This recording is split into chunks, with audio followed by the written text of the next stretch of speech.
छोटे से गांव में पूर्व में रेगिस्तान के बीचों बीच एक कुम्हार नामदेव अपनी छोटी सी झोपड़ी में रहता था। उसका जीवन मिट्टी और चाक से बंधा था।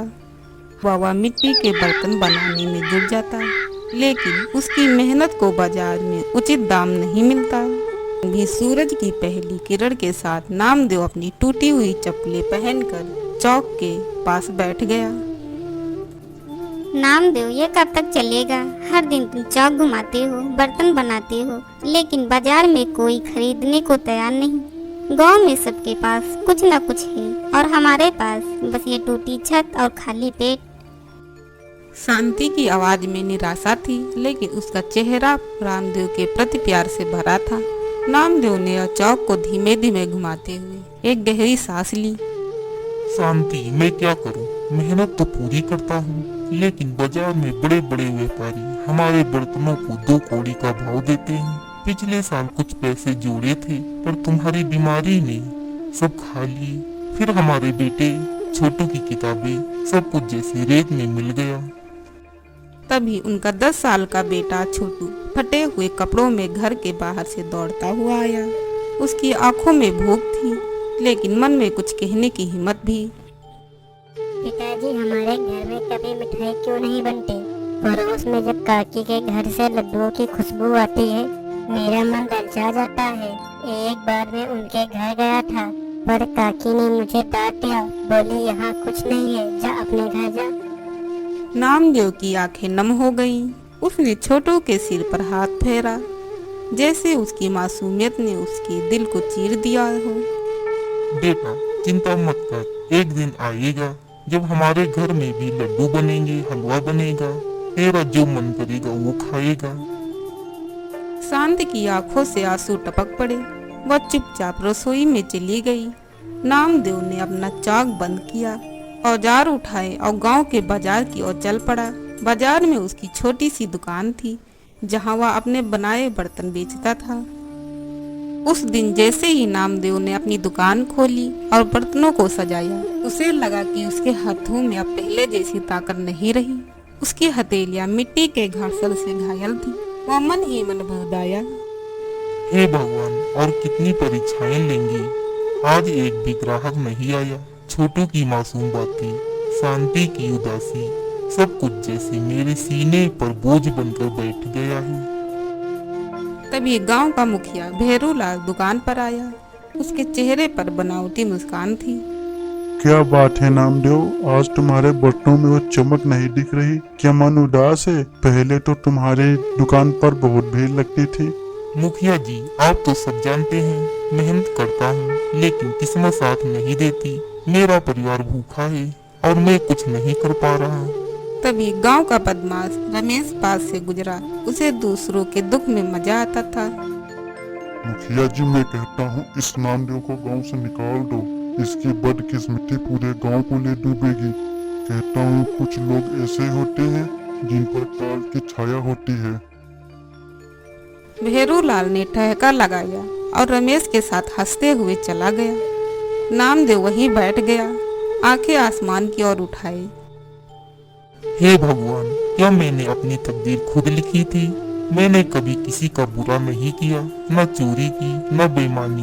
फिर मेरे ऊपर ये दुख क्यों? उसका औजार जमीन पर गिर गया। उसका हौसला उस दिन बाजार की धूल में ही दफन हो गया। शाम को नामदेव थका हारा घर लौटा। शांति ने उसका उदास चेहरा देखा। क्या हुआ नामदेव, आज फिर खाली हाथ? कुछ तो बोलो। शांति, अब तो गांव वाले भी मेरी किस्मत का मजाक उड़ाने लगे हैं। आज दुकानदार पर भी एक ग्राहक नहीं आया। मुखिया और रमेश मेरी हालत पर हंसते हुए चले गए। मैं तुम्हारे लिए कुछ खाने को भी नहीं ला सका। नामदेव, सुबह मैंने भी ताने मारे, इसमें मेरी भी गलती है, लेकिन भगवान सब ठीक करेगा। नामदेव चुपचाप चारपाई पर लेट गया। उसका दिल भारी था। वह शांति ने कहा, नामदेव, कुछ खाने का सामान उधार ले आओ। गांव की दुकान से शायद कुछ मिल जाए। नहीं शांति, कल भी गया था। दुकानदार पहले का उधार मांग रहा है। अब मुझे वहां जाने में शर्मिंदगी होती है। मुझे नहीं लगता कि हमारे हालात कभी ठीक होंगे। वह चुपचाप घर से निकला और रेगिस्तान की ओर चल पड़ा। उसका मन उदास था। कदम बेजान दिमाग में एक ही ख्याल घूम रहा था। क्या यही जिंदगी का अंत है? क्या मैं अपनी तकलीफों से हमेशा के लिए मुक्त हो जाऊंगा? वह आत्महत्या के विचारों में डूबा रेगिस्तान की सीमा तक पहुंच गया। तभी सामने से मुखिया भेरूलाल आता दिखा। अरे नामदेव, आज दुकान नहीं खोली, सीधे राजस्थान की ओर? क्या कुम्हार से भिखारी बनने का इरादा है? नामदेव चुप रहा। उसका मन पहले ही टूट चुका था। भेरूलाल हंसते हुए चला गया। नामदेव रेगिस्तान की गहराई में चला गया और एक सूखे पेड़ की छाया में बैठ गया। मैं मर्द हूँ, इसलिए किसी के सामने रो नहीं सकता। शांति और छोटू मुझे रोता देख ले तो उनका हौसला टूट जाएगा, इसलिए मैं यहाँ आया। भगवान, तू और कितनी परीक्षा लेगा? तभी उसके कानों में किसी की चीख सुनाई दी। कोई है, मेरी मदद करो। नामदेव उठा और आवाज की दिशा में दौड़ा। वहाँ एक बूढ़ा तपस्वी रेत में गिरा पड़ा था। उसका पैर चट्टान से टकराया हुआ था। महाराज, आपको क्या हुआ? बेटा, मैं तीर्थ यात्रा पर जा रहा था। रास्ते में मेरे पैर में चोट लग गई। कई घंटों से यहाँ पड़ा हूँ। मुझे प्यास लगी है। अगर जल्दी पानी नहीं मिला तो शायद मैं ना बचूं।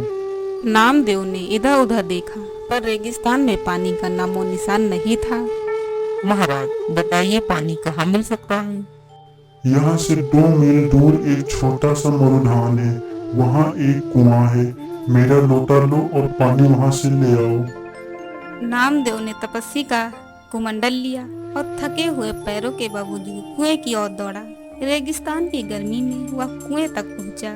जैसे ही उसने कुमंडल पानी में डुबोया, पानी से धुआं उठने लगा। धुआं एक भयानक राक्षसी की आकृति में बदल गया, जिसकी आंखें लाल थीं। तेरी हिम्मत कैसे हुई मेरे कुएं से पानी लेने की? मुझे माफ कर दो, मुझे नहीं पता था कि ये कुआं तुम्हारा है। एक तपस्वी को पानी चाहिए, वो मर रहे हैं। अगर पानी चाहिए तो मेरी एक पहेली का जवाब दे। गलत जवाब दिया तो तुझे इसी कुएं में डुबा दूंगी या के बिना पानी लिए चला जा। मैं पानी लिए बिना नहीं जाऊंगा। मैंने तपस्वी को वचन दिया है। वो क्या है जो हर दिशा में फैला हुआ, जिसमें रोशनी हो पर न कोई दीवार हो, न कोई छत, न कोई घर, फिर भी उसमें सारा संसार समा जाए?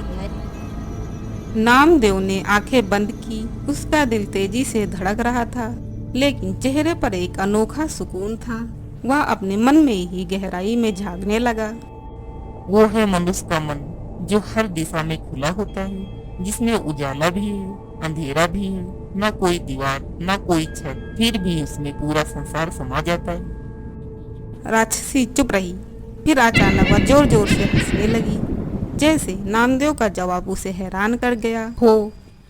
तू पहला इंसान है जिसने मेरी पहेली का सही जवाब दिया। जा, जितना पानी चाहिए ले जा। आज तुझसे मिलकर मुझे बहुत खुशी हुई।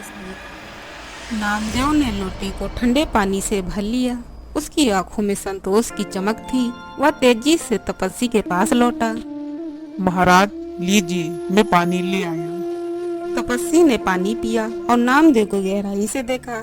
उसकी आंखों में आश्चर्य था। बेटा, तुमने इस कुएं से पानी लिया। मुझे लगा था कि तुम नहीं ले पाओगे। मैं जानता था उस कुएं में एक राक्षसी का वास है। मैं हर उस इंसान की ऐसी ही परीक्षा लेता हूँ जो उस रेगिस्तान में आते हैं। ज्यादातर डर के मारे भाग जाते हैं, लेकिन तुमने पहली हल की। तपस्वी ने आंखें बंद की और कुछ मंत्र पढ़े। तभी रंग बिरंगी किरणों के साथ एक सुंदर मोर प्रकट हुआ। तूने मेरी मदद की है, इसीलिए मैं तुझे मोर भेंट करता हूँ। इसे अपने घर ले जाओ और अपनी बेटी की तरह पालो। ये मोर तेरी किस्मत बदलेगा। मैं जानता हूँ कि तू अपने बदकिस्मती से परेशान है, लेकिन तू मेहनती है, सच्चा है। तपस्वी वहाँ से चला गया। नामदेव ने मोर को सावधानी से पकड़ा और घर ले आया। ये मोर कहाँ से ले आए? नामदेव ने सारी कहानी सुनाई। हमारे घर में खाने को कुछ नहीं है और तुम ये मोर ले आए।